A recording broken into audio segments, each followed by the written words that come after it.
On Sunday, Texas Democrats fled the state, broke quorum, meaning the state legislature doesn't have the minimum number of legislators required to conduct business.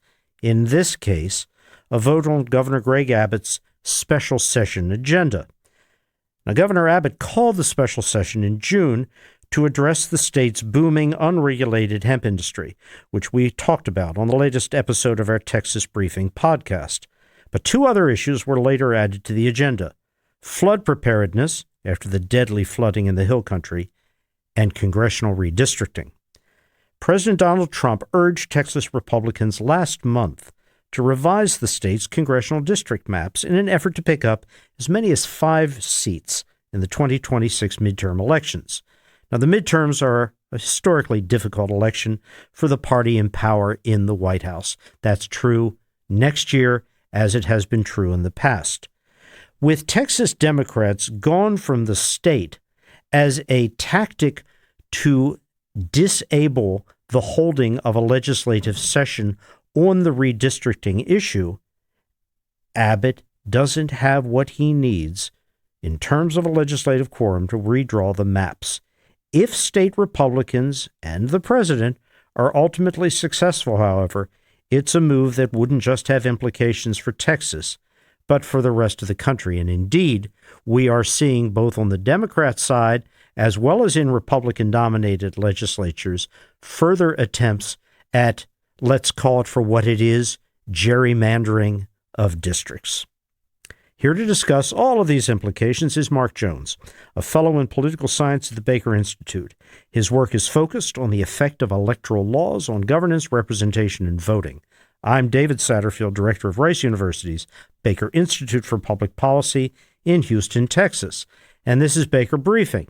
Mark, thank you for joining me today. Oh, it's my pleasure. Thanks for having me. For an August in Houston, this is an awfully busy time, particularly from a political standpoint. Let's start with what the national press, as well as Texas, of course, is focused upon.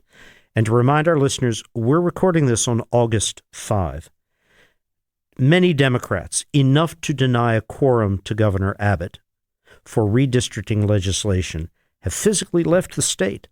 The governor has threatened to remove them from the legislature, declaring that they have vacated their seats if they don't return in time.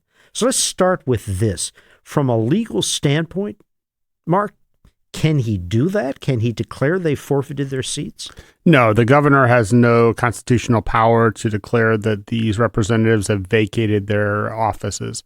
The only way you can expel and remove a member of the Texas House from the Texas House is by a 2/3 vote in the Texas House. And clearly, if Republicans had a 2/3 vote, they'd have a quorum and we wouldn't be having this conversation. But they don't have the 2/3 votes because there are 62 Democrats out of 150, and therefore you need 100. So as a result, the math says that unless Democrats are willing to expel themselves, there will be no vacating of offices during this cycle.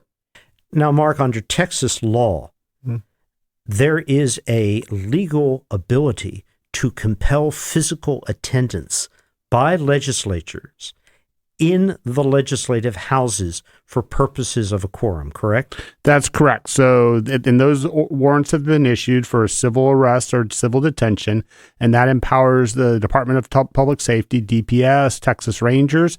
If they can track down and find any of these representatives who are not appearing, they can essentially detain them and physically bring them to appear to provide quorum on the House floor. But that's only if they're inside the border of Texas.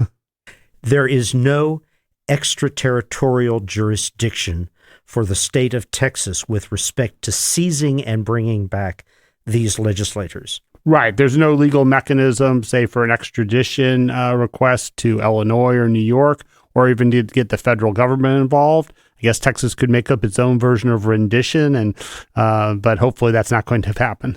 Mark, this is a special session that was set, if I'm correct, for 30 days. Right. Can the governor extend the session as long as he wishes? The governor can't extend the special session, but the governor is empowered to call as many special sessions as he sees fit, meaning that if he wants to, he can keep the Texas legislature in special session until the regular session begins in January of 2027. All right. Now, there's a long history of breaking quorum in Texas, going back to 1870, I believe. Historically, when have legislators employed this, if you will, nuclear option, and how successful has it been? And Mark, how successful is it going to be or not now? Well, this is a weapon of the weak. It's sort of a last resort for a group that's in the minority status, but has a sufficiently large minority that they have at least over a third of the legislative body. And so it was a tactic that was used back in 2003 to block redistricting. That was the first real episode of mid-cycle redistricting designed for partisan purposes that we had in the United States. It was orchestrated by Tom DeLay, then the U.S. House Majority Leader, and it essentially created the precedent for what we're seeing today. That is, it went through the court challenges, and the Supreme Court eventually ruled that states do have the ability to redistrict whenever they want to.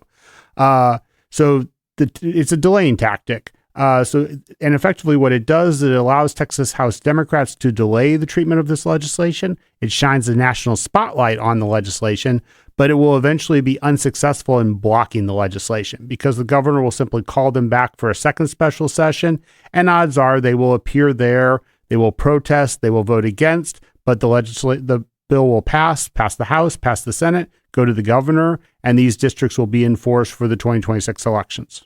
Okay. Like the tragic Hill Country floods, redistricting is, at least now, a Texas issue which has become not just a national headline, but a national issue itself.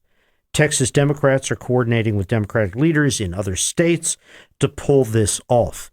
That is to say, a broader issue of redistricting. The President of the United States, President Trump, asked the governor of Texas to undertake this redistricting. Is that unusual? I believe it's unprecedented. I can't recall any other time in history where we've had a sitting president directly call on a governor to engage in a mid-cycle redistricting to boost the fortunes of the governing party. Has he asked any other Republican governor to do this? Thus far, I do not believe he's asked either Ron DeSantis or anyone else to do it, but that could change. How does this affect, how is it likely in your assessment to affect electoral politics at the national level? Why are out-of-state leaders so concerned about this? Well, it's creating a domino effect. So for every action, there's a reaction. And what we're seeing is a reaction by Democratic states that if Trump is going to try to reconfigure Texas's district to boost the number of Republicans elected in 2026, that the Democratic-held states should effectively do the same to try to boost the number of Democrats held. Now, it's a little more complicated for some of the larger states. California has an independent redistricting commission. And so for them to actually engage in this mid-cycle redistricting will require putting a ballot initiative on the ballot in November, getting approval for it, and then that would allow them to reconfigure their districts, which, if we look at the districts as in their present composition, could allow them to increase the number of Democrats elected by 5 or more. Now, Illinois, one of the other states, is more restricted. They only have 3 Republicans left in that entire state legislature. It's even more heavily gerrymandered than anything Texans have dreamed of, in that there are only 3 Republicans in the entire delegation. There's not much more that they can do there. New York State's another option, but in New York State, they actually have state laws that place limits on the degree to which you can engage in partisan gerrymandering, something that's absent here in Texas as well as in Illinois. So there are also limits to what they can do. And there's always the possibility that Governor Ron DeSantis down in Florida tries to do the same thing, or even in Missouri, where there are only 2 Democrats left. There's a lot of talk about effectively getting rid of the Kansas City minority-majority district that's Democrat, and essentially leaving the first district in St. Louis as the last one. Mark, I'm originally a Marylander, and I can recall a succession of gerrymanderings in Maryland, in this case, to eliminate all but 2, then 1 Republican House seat. The Democrats some years ago in Maryland could have gerrymandered out that last Republican seat, but they didn't do it. And they didn't do it on perhaps an old-fashioned concept of it really wasn't right, that there needed to be some comity, some reflection that there was a significant Republican voting population in the overwhelmingly Democrat state of Maryland. But does that restraint, that self-constraint still exist? Well, I think it has existed, but I think we're increasingly seeing among Democrats in the Trump era, this particularly the second administration, coming to the realization that if they continue to engage in these sort of norm-based practices, that they're being schmucks, and they're effectively allowing the Republicans to get an advantage over them, and potentially a very consequential advantage, that is controlling the U.S. House. So they're seeing the legislation that's passed, they're seeing the policies introduced that they oppose, and they're starting to realize that if we continue with our good government mode of not trying to use the rules to our advantage fully, we really run the risk of Republicans retaining control of the U.S. House and enacting all this legislation that we oppose, whether it relates to immigration, whether it leads to cutting USAID, cutting NPR, all of that, cutting Medicaid, and that we can no longer effectively assume that approach. I think I saw New York Governor Kathy Hochul make a statement on that line of the gloves are off. We can no longer effectively follow the norms of the past that we believed were shared when they're no longer shared. Now, Mark, I used the term gerrymandering. Could you please review for our listeners what the Supreme Court has said, what lower courts are saying about the ability, the freedom, the flexibility to design districts which appear to have a purely partisan color to them? Well, the Supreme Court has resolved this, and they've said that partisan gerrymandering is legal. That is, that there's no real limit. And the difficulty the Supreme Court had was in defining a definition of what partisan gerrymandering would actually be. That is, how you would define partisanship in such a way that they could legally determine when it passed a certain margin. In their last take at it a few years back, they effectively said, we can't decide if this is too partisan or not too partisan, so we're going to continue to allow the states to do what they want. So right now, at least, the states can engage in as extreme a partisan gerrymander as they want. Now, historically, they've been limited by the Voting Rights Act, though. That is, essentially retaining districts that had minority majorities and not allowing what's called retrogression. That is, the ability of minorities in those districts to elect a candidate of their choice being weakened.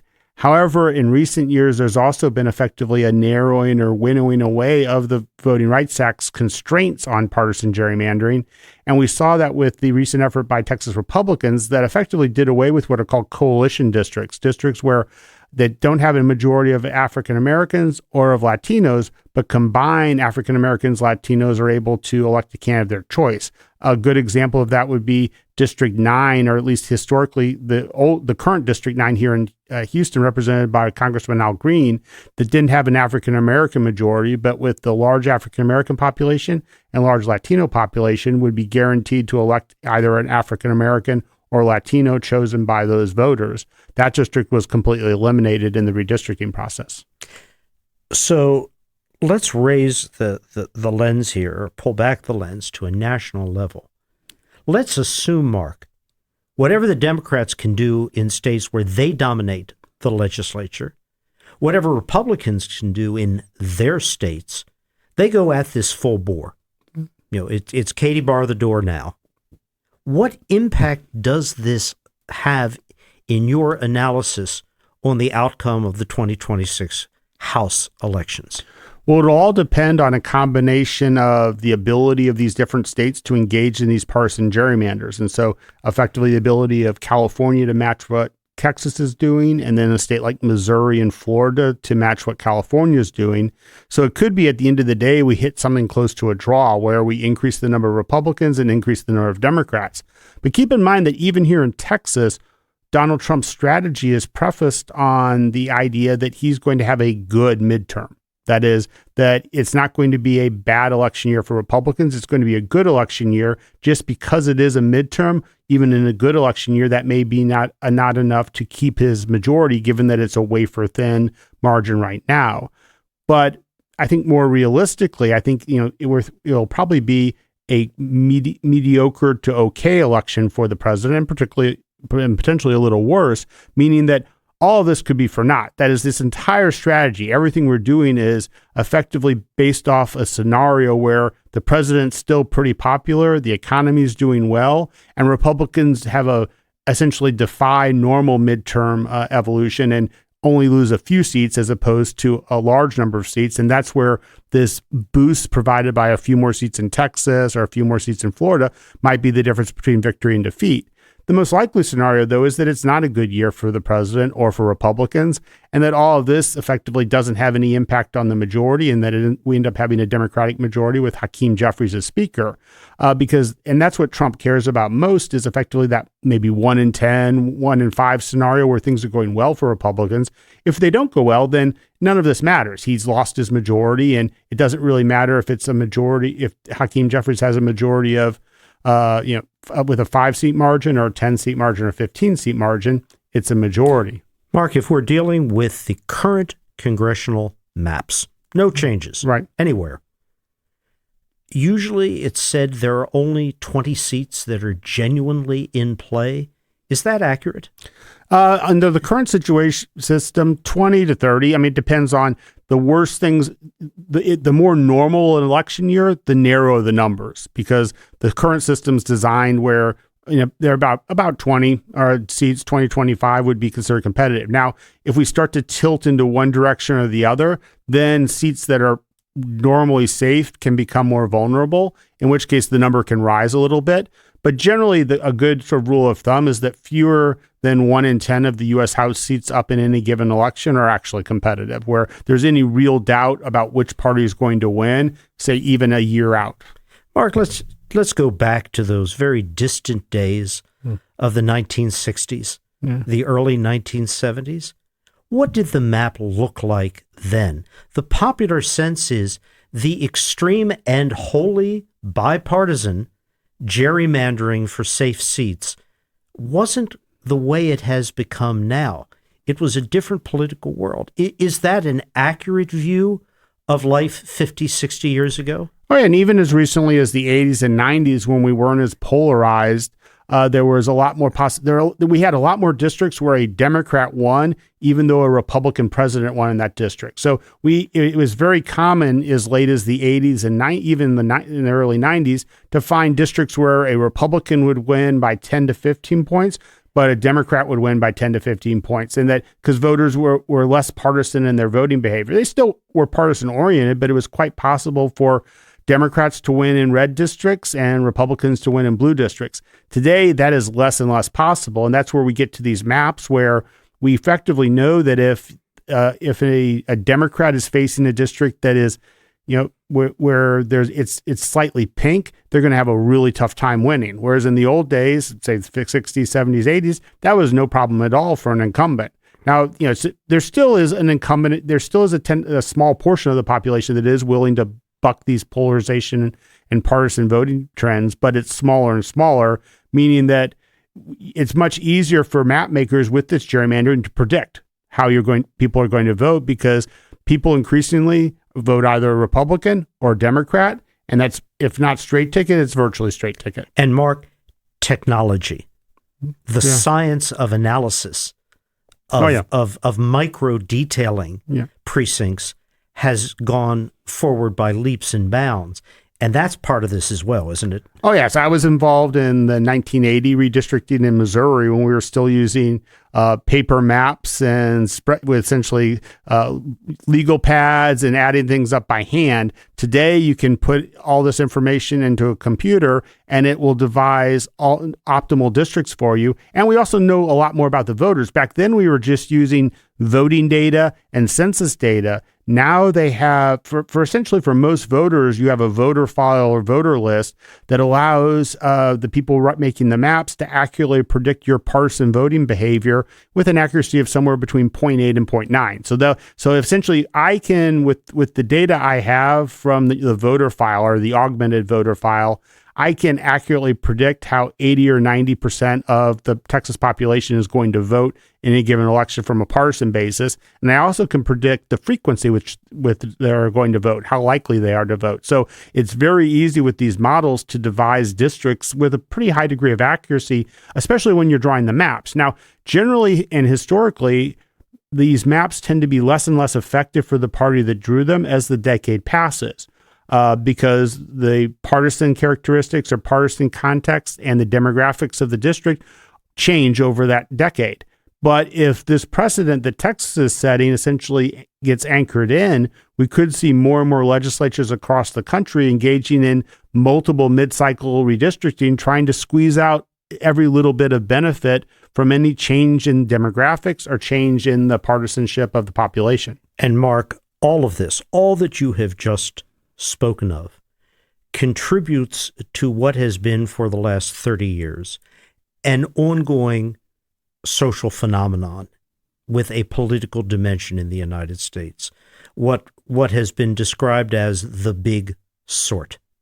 That is the increasing homogeneity of politics, education, income levels, and geography, where people don't live with, vote with, work with, shop with individuals who come from very different political stances, economic stances, educational stances, socioeconomic status. This gerrymandering on a national level is a further reinforcement.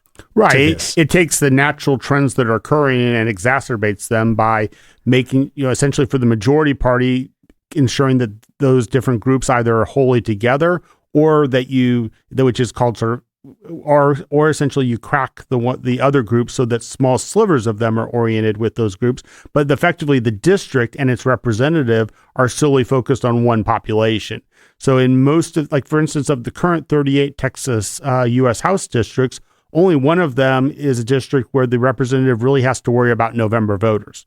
Maybe a second or third, but not much. That's actually one silver lining of this map, although it's not a silver lining for Democrats, would be that we would go from having 1 to 2 out of 38 districts being competitive to somewhere between probably 5 or 7 and 9 districts being competitive. Okay.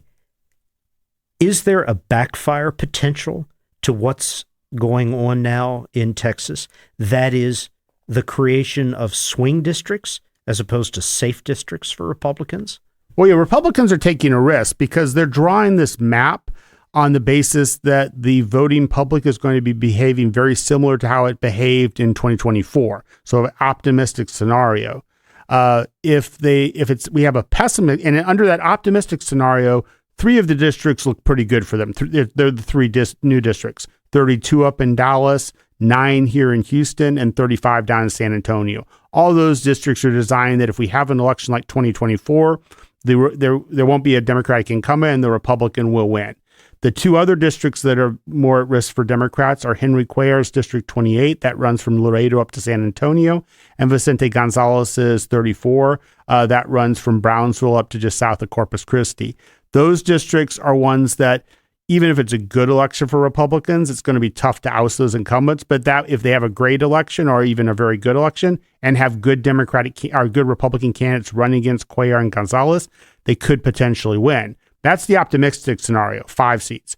The pessimistic scenario for Republicans is that instead we see an election that isn't like 2024. It's more like 2018. That was when Beto O'Rourke came within 3 points of defeating Ted Cruz. And in that election, if those numbers are what we see in 2026, then it's unlikely that Republicans are going to defeat Cuellar or Gonzalez. So that's down to 3 of the ones that they're trying to get for President Trump. District 9 here in Houston, which is the east side, that could potentially be won by a Democrat, especially if it's a strong Democrat, someone like Adrian Garcia or Carol Alvarado running for that seat.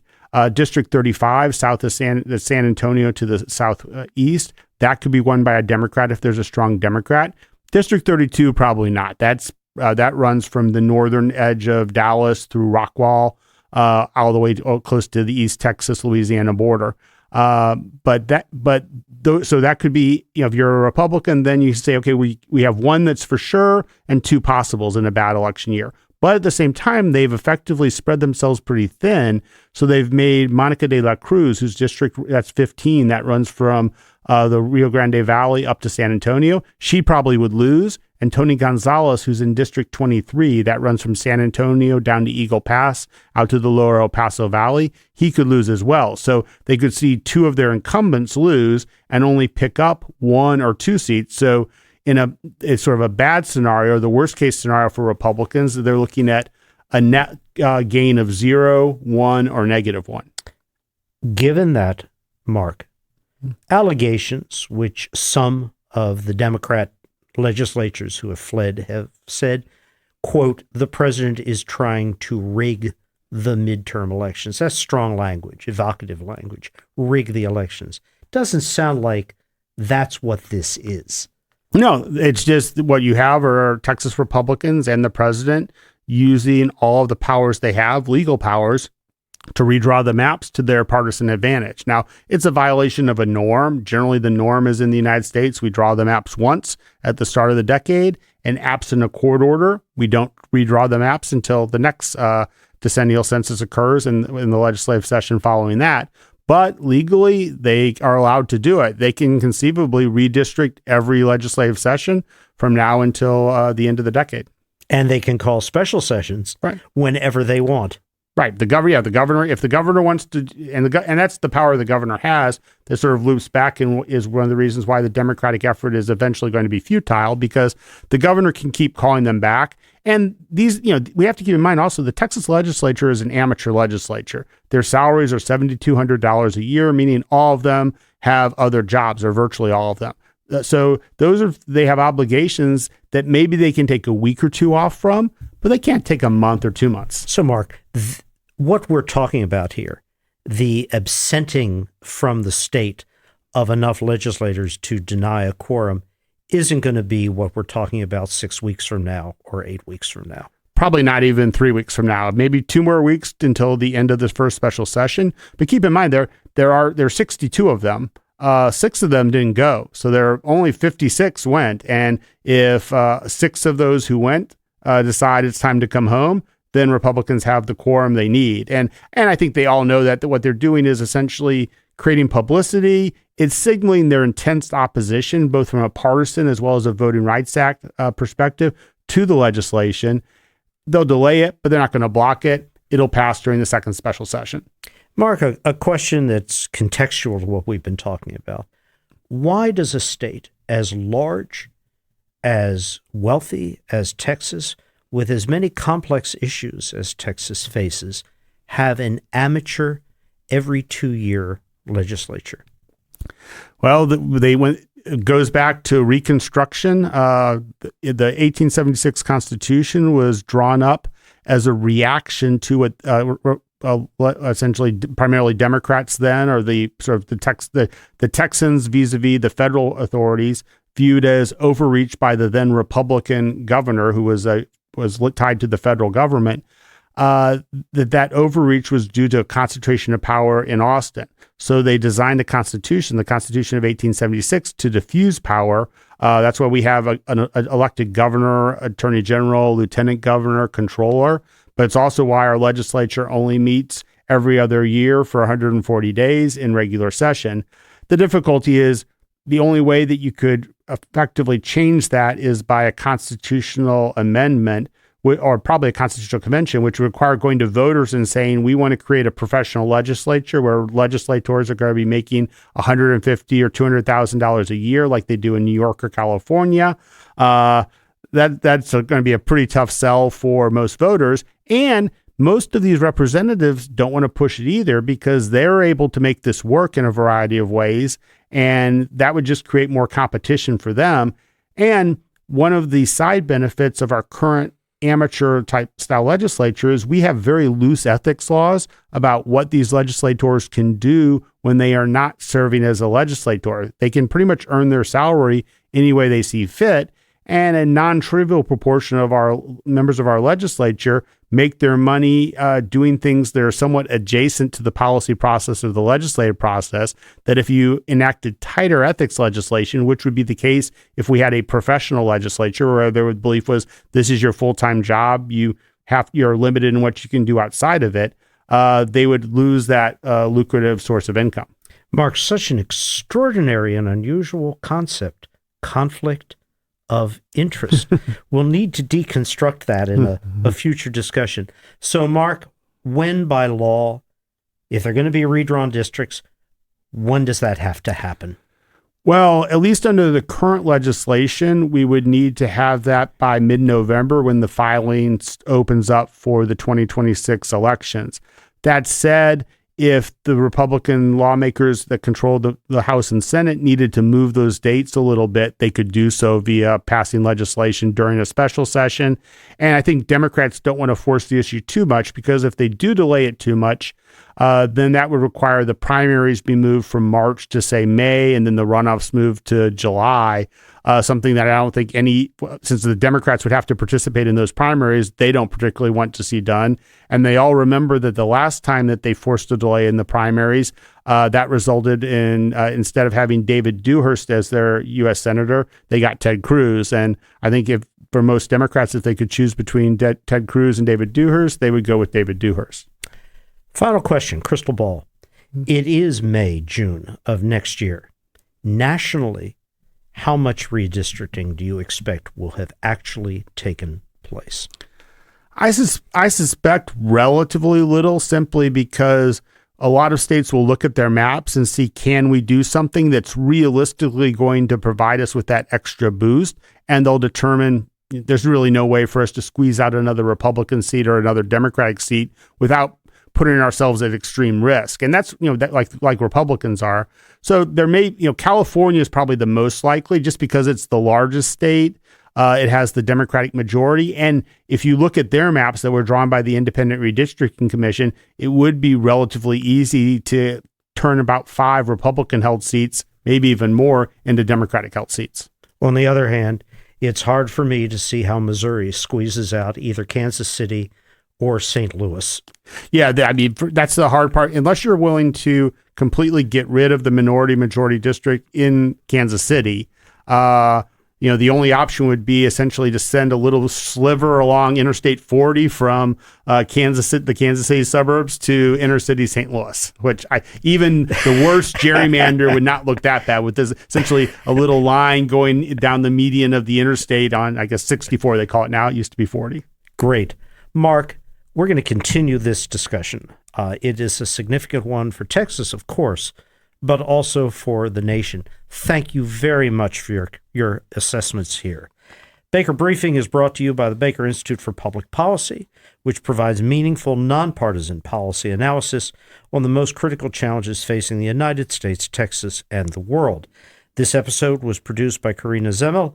AV production was led by Kevin Young. Be sure to visit us at bakerinstitute.org to learn more. Thank you for listening.